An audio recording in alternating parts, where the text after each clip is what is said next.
You got to bring it closer. Hello. Can you hear yourself? Yes. Good? Yes. Let me see. Go ahead and check one more time. Yes. Check. Check. Check. Let's see. It's me. That's Me, you, me. you. You. Okay. Me. Welcome Hello. to Cast and Crank Podcast.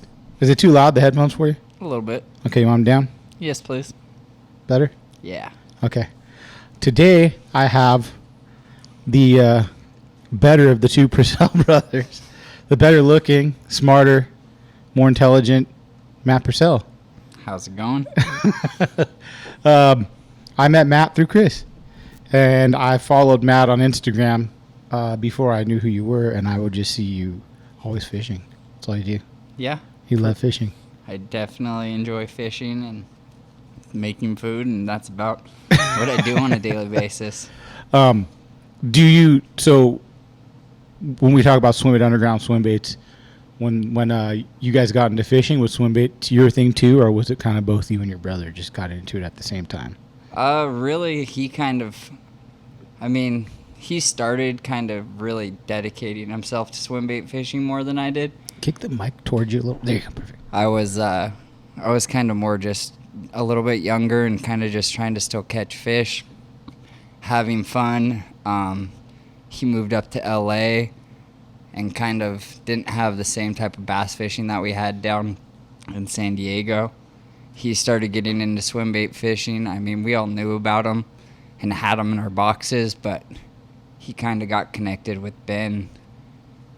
And then, yeah, that's basically, he started swim bait fishing. And so did he kind of push it off on you after that? yeah, he kind of got into it, and then when I saw basically what was going on, started stealing his rod like I normally do. He always would have nicer stuff than I did, so figure out how to get it and started catching fish, and then basically from that point on I was pretty hooked. But you guys grew up pretty into fishing with your dad and stuff. He's an avid fisherman. Oh yeah, we've been fishing since, I have pictures of me at 3 years old holding tuna, mackerel, we'd go down to Cabo every year, fish, saltwater. He never liked bass fishing or at the lakes. We got our first bass boat from one of his buddies in, I don't want to say, it was probably, I was about 12, so Chris was 14, and the guy that owned the local racetrack gave us a bass boat, and that kind of kicked us off fishing the lakes. My dad would drop us off at the lakes, and away we would go. We would be trout fishing mostly when we started. Well, so he'd had the bass boat for you guys. Said, "Get out of here for the day. Here you go. You guys take off on the bass boat." First, it was drop us off at the lake, and then once we started, he realized we liked it, and his buddy realized it and said, "Hey, I have the boat sitting in my yard if they want to come and fix it up, No one's touched it in 5 or 6 years." Mm-hmm. So he drove us out there, picked up the boat. It probably had 3 inches of mud, and the carpet was completely it was disgusting. But Did you guys take care of it? oh yeah, we took it apart. We broke the whole boat down, cleaned it out, rebuilt the deck, put new carpet on it. Really? Wow. Ended up basically, having that boat for 6 or 7 years. And then we kind of stopped, we all moved away and moved away for college. And my dad sold that boat. And, yeah. Did you, were you learning how to swim bait fish in that boat? Did your brother kind of come back to you and say, "Hey," or were you kind of just whatever the fuck was going on? It was more whatever was going on. It was definitely the very beginning. I remember seeing guys like Matt Lures was out fishing his bluegill during the spawn. That time, see him out on his boat. I remember buying baits from him out of a gallon Ziploc bag on his boat. So, we definitely had the interest, but it wasn't Not like focused. it is. Yeah. It's not like what today, yeah. So you think all that freshwater fishing that you did helped you with all the bluefin fishing and yellowtail and all that you do now? Or do you not really think that because you grew up on salt? No, definitely. I feel like fresh water gives you a different way of looking at things. I know when I spend a lot of times with guys that are in the fish strictly saltwater, they're kind of set in their ways where I'm always trying to figure out something a little different, probably to my detriment a lot of the times. Yeah. You know? Causing stupid things, failures, whatever. But I mean, it's cool to hear it because I've heard from a lot of dudes like Brown and Hayward said the best saltwater guys are largemouth guys. You know, and I to hear from you, you do it, both of it, a lot. You fish a lot of freshwater still, or just whenever it's salt time, whenever it's bluefin time, you're usually out chasing them. Lately, the last few years, unless it's nighttime summer tournaments, I haven't been fishing the lakes that much just because, yeah, it's hard to go fish a lake where we don't have the quality of fish that we used to have due to not having trout. So, yeah, we have giant bluefin. You can go catch them on lures. I mean, my first real bluefin was 190 something pounds, and How old were you then? it was 2015, I think, was the first blue. I mean, I might have caught some smaller ones. I remember albacore fishing and all that stuff, but yeah, my first actual big bluefin over 100 pounds was on a popper, and after that, you're kind of stuck wanting to go do that. Well, you are you like Chris, where you have all that money, you could throw those swim baits for calicos too? Do you do that? I don't really like. I'm just fucking with you. I mean, I prefer not to go calico fishing. You don't like calico fishing? No, Oh not my necessarily. gosh. I would definitely rather. You just shit all over me right now, man. I love calico fishing. You'd It's- rather just go freshwater bass fishing. Exactly. Okay. With the amount of effort and time put into saltwater fishing, getting the boat ready, getting everything rigged, if I'm going to go bass fishing, I want to enjoy the peacefulness of being on the lake. It's a lot easier. It's 10 minutes from the house. We have 5 or 6 different lakes that Do we you have the think you would ability be to doing go. more calico if you live closer to the launch ramp? Like say the lake was an instance. What would No. you do if you're me? Listen, I'm an hour and a half from Diamond Valley. I'm 20 minutes from Huntington Harbor. I would be fishing the city park lakes that you live by. Really, instead of calico. That's what I did when I was up by you. I fished those city park Well, lakes. hey, what city park lakes did you fish up that way? Probably better El not. Dorado. Probably better not to talk about what lakes we were fishing up there and just what lakes and names and stuff. Did you meet dudes up there you fished with? Yeah, I mean, I met guys that I fished with up there, actually. A good amount of people. Still talk to them continuously to this day. They're all good people. Get every once in a while, get them to come down here and come saltwater fishing or fish bass with me still. So, yeah, lots of good people. There's still, I see pictures go up of guys walking around the lakes now. So, That's like cool. I said, I don't really want to. No, I'm not asking you to drop. You But know, there's some of these fucking assholes on here blowing up everything. No, I'm just kidding. But I mean, it's a cool perspective because I mean, I just go, I guess because I have 3 fucking kids too. So it's a different thing. If I had no kids, maybe I'd go, yeah, I'll just go silverwater. I'll go to fucking whatever it might be. But it's like having 3 kids. I want to take my boat out. I have, half a day to do it. I can go fish calico for half that day and then get back and be cool. Yeah, it's basically kind of the same thing. To me, I just have the ability, and for me, the choice would be to go to the lake. I mean, I grew up fishing. Give me the mic a little closer to you. I'm sorry. Oh, sorry. You could move it if you want. There you go. Look at you. There you go. You're like an audio engineer now. Oh, yeah, definitely. That's my definite strong suit is with technology. I mean, I grew up fishing spotted bay bass and everything all through high school. Mm-hmm. One of my friends had a ponga that we would fish out of. I mean, probably 3 or 4 days a week. We were out fishing the bay, whether we were catching smelt. And so I fish calico a ton, and it can be a lot of fun. I just prefer game fish. If I'm going to go out, I'd rather maybe get one shot at a yellowtail that's going to be a 25, a decent home guard yellowtail at the kelp than spend all day catching a little calico. Even, little for locally, we don't really get a ton of big fish. We got to go down to the islands. And once again, if I'm going to be going 15, 20 miles to You're go. looking at yellowtail or bluefin or. Yeah, I mean, if all of a sudden we're fishing the iron and we're catching 5-pound calicos, don't think I'm not going to sit there and have a fun time while the bite goes on. But it's not something that I'm searching out on a daily basis. It's kind of, an afterthought. If nothing else is happening, okay, then we can do this. It's kind of always there. Do you fish the iron a lot? Not a ton. No? No. When you go out fishing, we'll talk about salt first because I feel like you think you're a bigger saltwater guy, maybe in this last couple of years than freshwater? I mean. Or you think you 50-50 on your fishing? I probably have spent more time in the ocean once it's just such more of a dedication. You're running sometimes 3 hours just to go be in the zone to be at the fish. So if you're going to be spending that time, I can usually go to the lake, figure out if it's going to bite. If it's not going to bite, I can already be back home taking a nap or doing something else for the day. Hold on. Taking a nap. Oh, yeah. Hold on. Wait.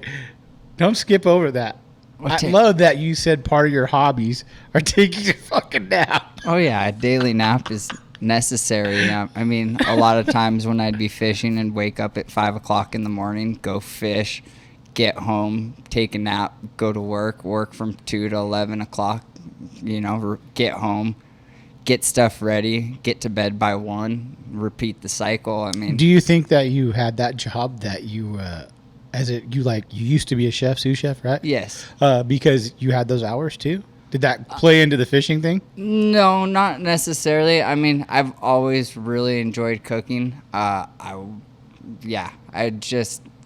It helped. I mean, I kind of decided that that's the hours I wanted to be, whether it was that or I could be, 7 to 3 and be out at 3 or 4 o'clock every day and fish in the afternoon.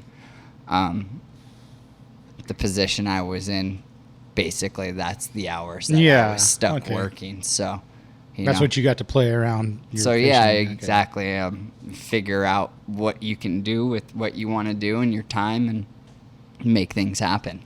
So, since you've been on a lot of big bluefin, I've seen pictures of shit you've got. When you're figuring it out, you and your dad fish it a lot together, right? I fished a lot with my dad this year. We've fished a lot more than we have in the past. Now that he's retired, he has a lot more free time. Yeah. Hey, your dad's a fucking comedian. I want to get him on because the time that we talked at your brother's house, I was like, dude, this guy's got to come on. He's fucking great. He's definitely been around and seen it. He's an awesome person. I mean, I don't know too many people that have ever met him and can say bad things about the guy. So I'm very happy and fortunate that the last year we've been able to fish, and we've had some really good days and some bad days and lots of yelling and, lots of fun. But in the end, it's what we need to do. It's fun. And, trying to figure it out is hopefully you have some friends that have been out recently, because unless you're fishing 3 or 4 days a week, you're truthfully blind. I mean, did you have to do a lot of figuring out on your own in the beginning? Like you and your dad, were you kind of like, let's just fucking try, let's go see what we're gonna do? I don't know. I mean, realistically, in the beginning, it was my dad was at work, so I would get random friends. Like the first real time we went out and caught tuna on the boat was with Manny, and we were just like, we're gonna go do this. They're saying there's some fish. We ran down there in the Ranger and saw a kelp and put the graph on. Oh, you were in Manny's Ranger? No, we were in. My dad had a Ranger Bay Bass boat. How did you like that? It was a nice boat. How did it ride though in the ocean? I mean, beat the shit out of you? No, not if you know how to drive it. Really? I mean, we had it in some pretty crappy situations. Down pretty far down into Mexico with some south wind and swells. What size? It was 20 foot. Really? Yeah. So you think that a lot of I've been in a couple Rangers, they're a little rough when I went to the island crossing. Now maybe you need to know how to drive them, trim tabs, shit like that. I mean, we didn't have trim tabs or anything in that small of a boat. You can use your motor to trim it, but it comes down to maneuvering maneuvering boats in less than ideal conditions. There's always ways you can go about it. Now with autopilot, I kind of just set it and take the beating. Don't really drive the boat as much as you used to. Yeah. But if it's really crappy out, you need to drive the boat, or else you look for seams, look for ways, you don't just go into it. Did you? So you and Manny kind of figured out or started catching them in the beginning. I mean, we went out, we caught some fish on mega baits and had some fun, and we caught yellowfin, and it just kind of progressed and just kept going, and different people showed and taught me different things, and whether it was chunk fishing and doing crazy things, learning that kind of fishing, and for yellowfin to going and trolling for wahoo and catching wahoo in that Ranger, the boat handled pretty well, and I mean, filled it up with 1,400 or 1,500 pounds of fish one time. A lot of big bluefin, and it got us home, and it never did me wrong. What was the biggest bluefin you guys got in that boat? 214, I think. Wow. Yeah. Did it? Who was it with? My buddy Matt, and then my other buddy Dong. 3 gaffs to get it in, or? Well, 2 1/4, and it straightened it out. And luckily, that thing only has 12 or 14 inches in the back up off the water, so it kind of slid in the boat somewhat easily. The gaff hook? Yeah. What kind of gaff was that? I don't know. Yeah, you do. You just don't want to say it, Matt. It was. I'm just fucking around with you. It was whatever you had. It was a long time ago. It was before we realized and started figuring out, if you're gonna be catching these fish, you need proper a proper gaff. Yeah. And if you guys like to purchase the gaff, please go to Merida. They're a sponsor for Patreon. I'm just fucking around. Hey, he makes a really good gaff. I have a couple of them on my boat. Yeah. I've made my own. I'm not a perfectionist. Mine is hideous. It's overbuilt.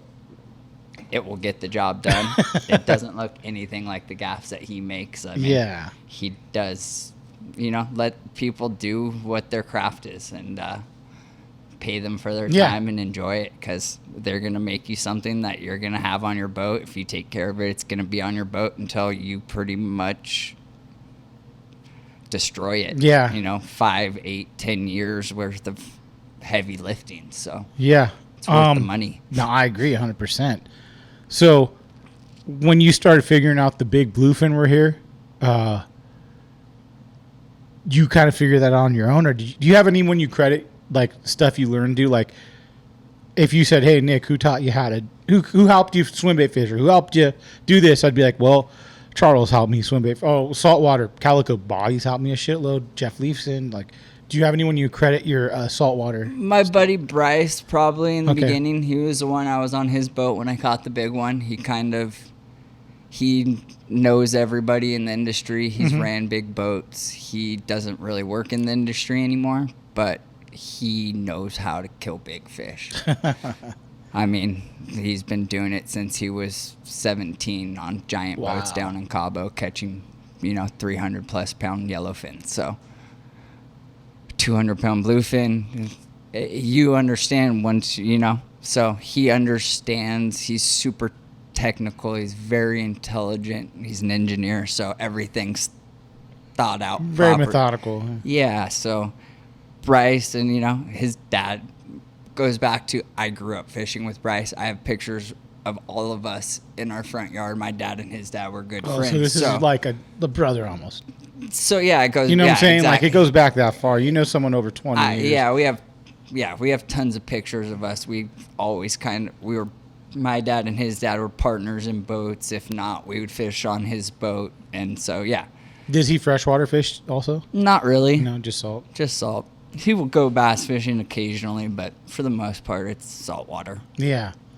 So you kind of give him some credit because he kind of went hard with it when you weren't. So like maybe he went a little in a different path than you guys and kind of went hard. Yeah, when I was causing problems in college, he was being smart and When you were out money. when you were out partying and finger blasting girls, he's out doing what we were doing. Yeah, he was down running a giant boat in Cabo, making money and having fun. Now looking back, I wish you could go back and do things differently, but it's life. Exactly. Right? We all get to where we are for a reason. Exactly. So the swim bait part of it, did you kind of do your own thing at the same time? You and your brother in different spots at that time, right? He was in a different area than you. Were you kind of like, okay, I'm going to figure out the swim bait fishing. This is what I'm going to do. Start using these baits. Like, how did that all? I mean, yeah, it kind of goes back to that. Ben helped us a ton, kind of pointed us in the right direction. Swim bait underground was a big help, and a lot of trial and error, honestly. I learned that you can't really trust. You don't want to trust what people say.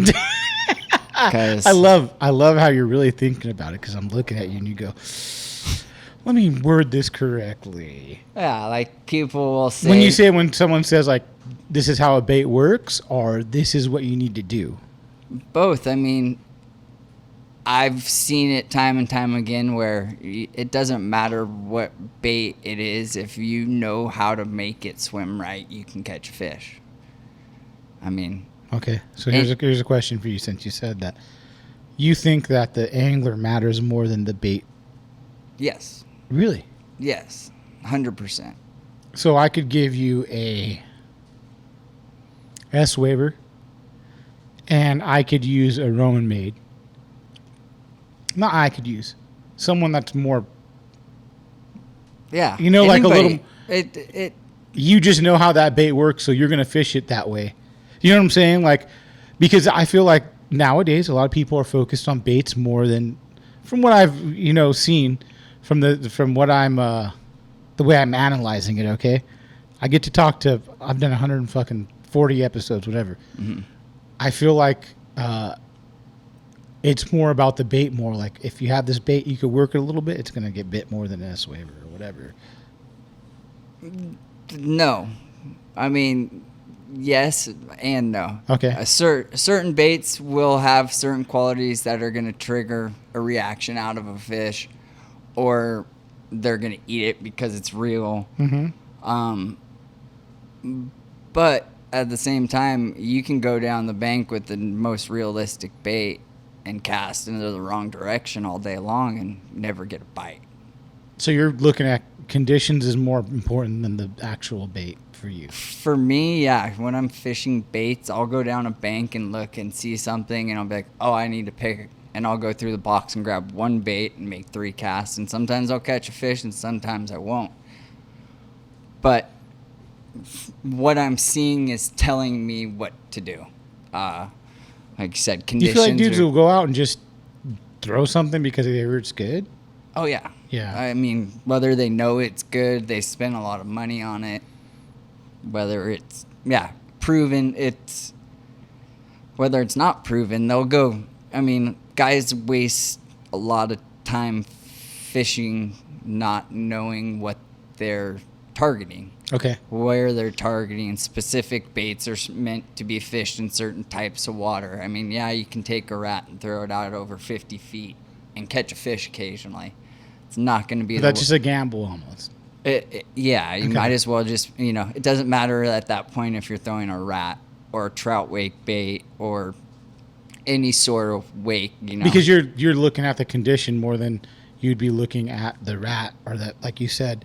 So, like, if there's a certain condition where it's, a lot of current or maybe a lot of weather, pushing a lot of water, you threw that, you might have got bit on anything that would have been on top of the water or whatever it might be. Yeah, the fish will be stacked up in certain areas Yes. because they're just waiting for ambush, whether there's a giant bait ball that you don't see underneath the water that they're pushing up, or they're sitting on a hard edge underneath, there's a tree down there that they're waiting, and every time something comes over their head, they're eating it. Mm-hmm. Where you fish a rat up on the bank, you make the right cast, you fish tight shade lines, you can do it in the middle of do it in the middle of the day and catch fish on top water baits, and people are like, well, why? Now, why do you know why? So, like I asked, this is great follow-up. I had Matt Magnum on, and he kind of talked about the same thing. He liked fishing at 2 o'clock, whatever it might be. How did you figure out why? How did you figure out, like, hey, I could do this? Time on the water. Just time on the water, same thing. I mean, yeah. Were you taking notes as well, too? No. Just mental notes? Mental notes. I'm not good with writing things down and like that. My brain works in really weird ways. I have a pretty good memory when it comes to that kind of stuff.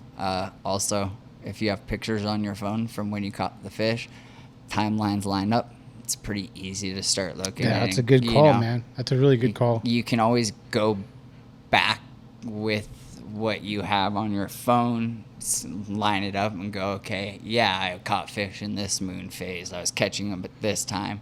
So I did do all that kind of work too, I don't know how much it helped. Probably helped a little bit, but it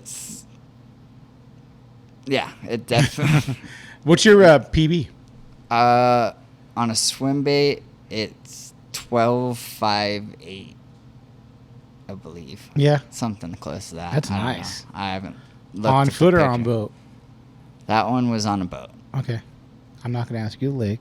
I'm not that kind of guy. But that's a big fish. Yeah, it was a really big fish. It was. Can you tell me what bait you got it on? Yeah, I caught it on a Hinkle glide. Okay. Big post-spawn fish. Did you think it was that big when you caught it, or not really? I thought it was a lot bigger. Everybody bigger. does, right? I mean, and it's really hard to tell when you're going from catching fish pre-spawn and the fish are 24 inches and pushing 10 pounds to when you catch one that's 27, 28 inches.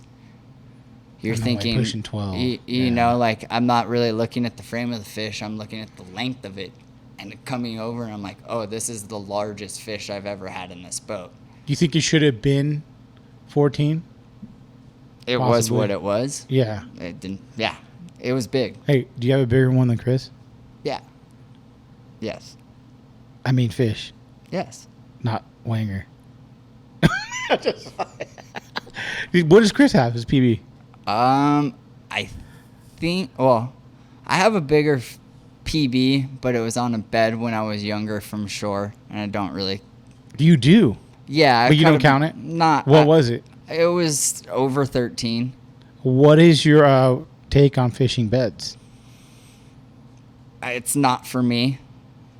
I mean, if you got it, it is what it is. I'd rather now knowing as much as I know. I mean, yeah. Knowing as much as you know, like it'll affect the. Just affects the fish, the amount of stress, especially if you're trying to catch, a world record class fish. Obviously, it would be extremely tempting to not throw something over the top of it, but if the fish is going to end up dying, is it worth it? Would you consider, like, if someone did catch a world class fish off of a bed, does it matter?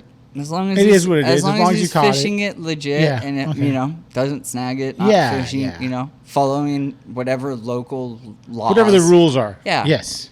Whatever your local laws are, if you're allowed to fish a bluegill and it comes on a bluegill, good for you. Who am I to say that person's in it?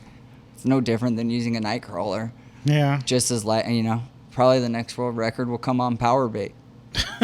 Like this fish will swim by it and open his mouth and it'll go in and they'll hook it. Yeah. That's the truth. If people think about it, like you never know. It's big fish get caught on night crawlers all of the time.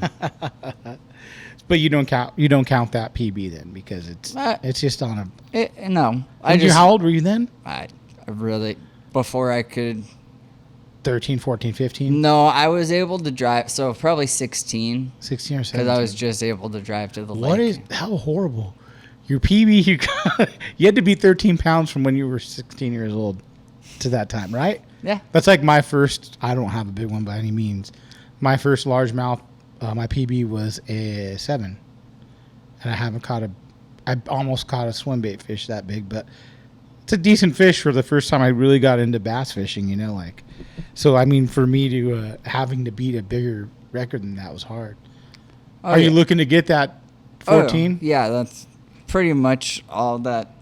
Now when I'm going to the lake, I don't really enjoy fishing for fish under 8 pounds.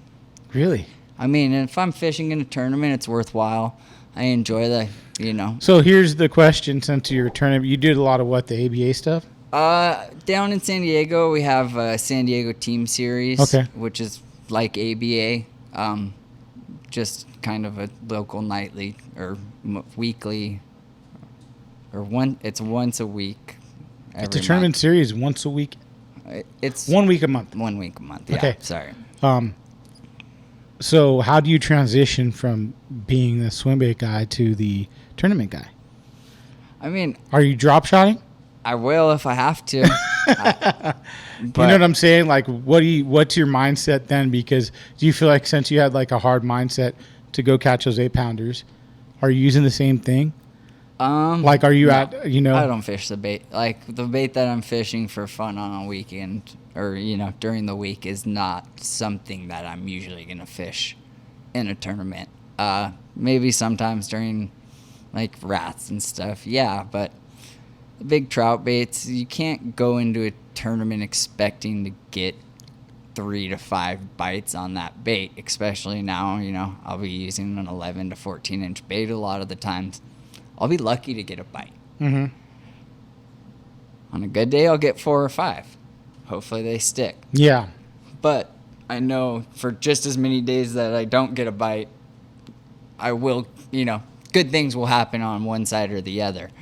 In the tournament, you downsize. There's small swim baits that I have confidence in that I can pretty much fish, and the night tournament's only a 3-fish limit, so you only have to catch 3. It's not as hard to catch, Yeah. 3 is 5. Plus, you have a partner. My buddy's catches fish all the time, so usually if I caught nothing, he's gonna catch a limit of fish that are gonna weigh. And do you do it methodically, so where you're like, okay, if you're catching fish, I'm trying to catch a big one? Do you do that sometimes? We never. The cool thing is we don't have the same fishing style. We don't like fishing the same baits. We will, but what he does very well, I do pretty poorly, and vice versa. What you do, okay. So, but you're still fishing everything when you go fish those. Like, do you still have to keep like your knife sharp, dude? Like, you know what I'm saying? Like, do you have to go out and be like, hey, I got to go throw some jig fish today, frogfish, crankbaits, jerkbaits, whatever it might be? Are you still out doing that? No. If I'm fun fishing anything in the lake, I mean, I'll have a rod with a frog or something tied on. It'll be a frog or a buzz bait.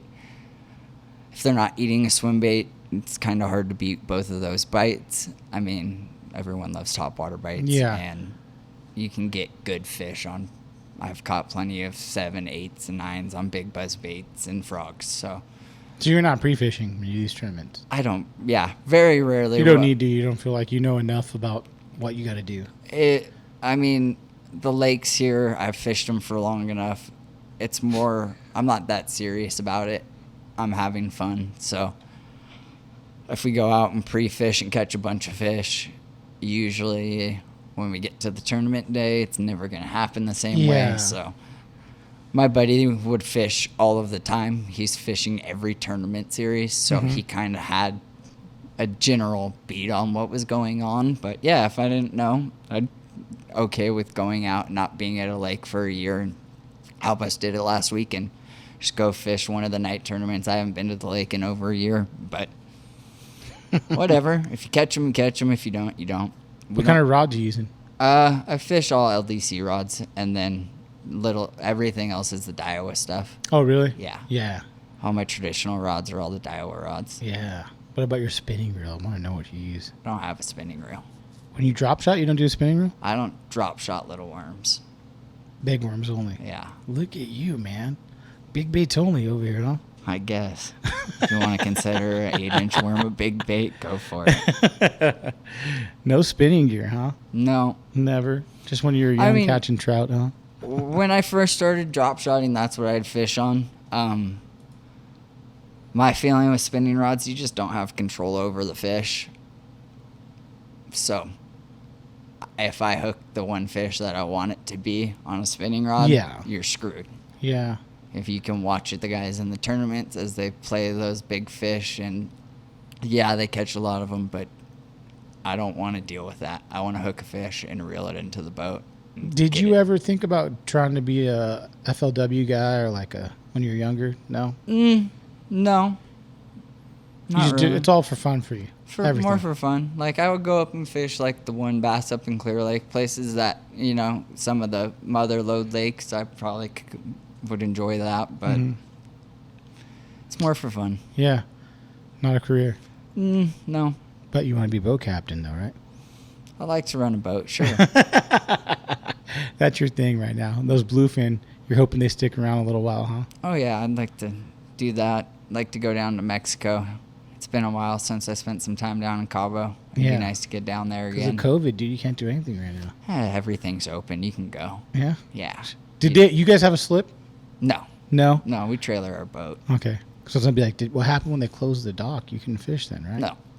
How long was that? I think it was like 6 or 8 weeks. That was a killer for you? It was pretty crappy. I mean... Freshwater stuff, huh? Were the freshwater lakes still open? No, the lakes were all closed. Foot patrol guy over here. Everything was closed. Yeah. So... Are you launching out up here, up in Orange County? No, I didn't launch out of Orange County. I do have my commercial fishing license and my buddy's boat that I work on during the summertime occasionally. We were able to get out a couple times because we were commercial, so they wouldn't bother you. But yeah, you weren't able to launch your boat or any of that fun. That sucks. So, what is your go-to bait for swim bait fishing? Like, what are you gonna? Is it just condition, or do you have something you're confident with?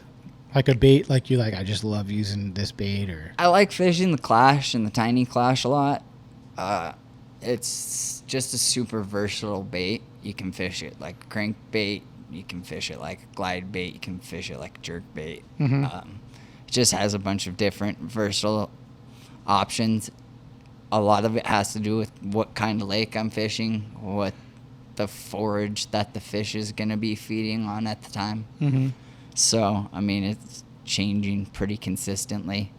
Do you usually start with that bait when you go out to the lakes? No. No. Honestly, I really enjoy getting a new bait and just figuring out how to catch fish on it. So, I know I can catch fish on a lot of baits a lot of times. In the situation that I'm in, I get a lot of baits and I'm able to go see what they can do. I like to try and catch fish on new baits, see what's going on with them, figure things out.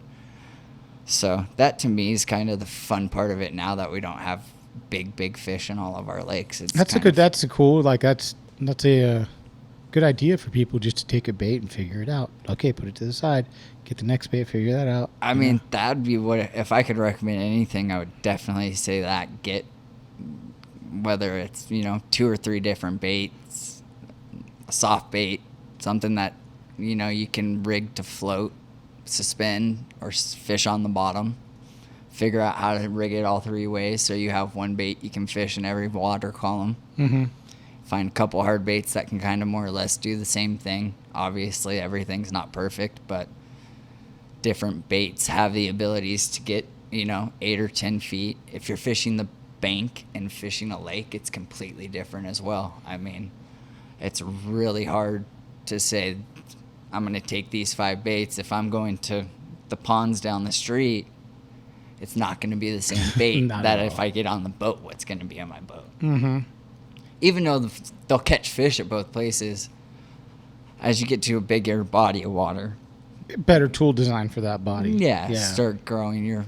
But yeah, really dialing in a couple baits. Like for me, I've been fishing the Clash since really before they were released out here. Mm-hmm.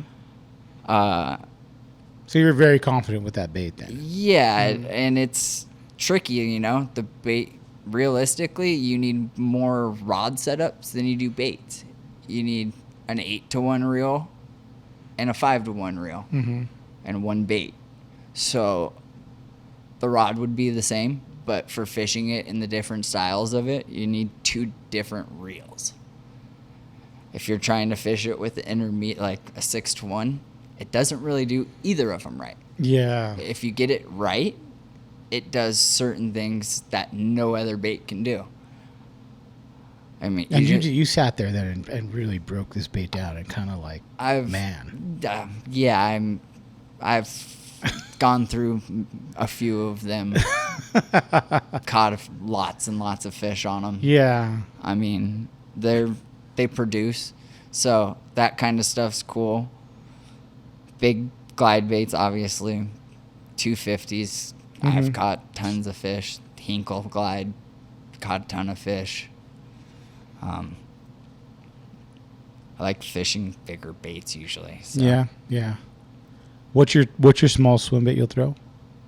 Like tiny Clash. I like Matt's. Yeah. The 8.6. I like his multi-jointed baits.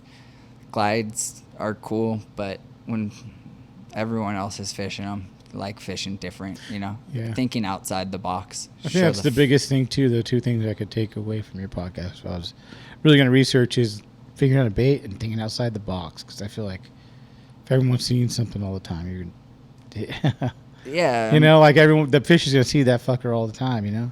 We're fishing in aquariums. I mean, Yeah. show that fish, whether it's the exact same bait and you're showing it some, you know, making it move away. It's never Different presentation. Yeah.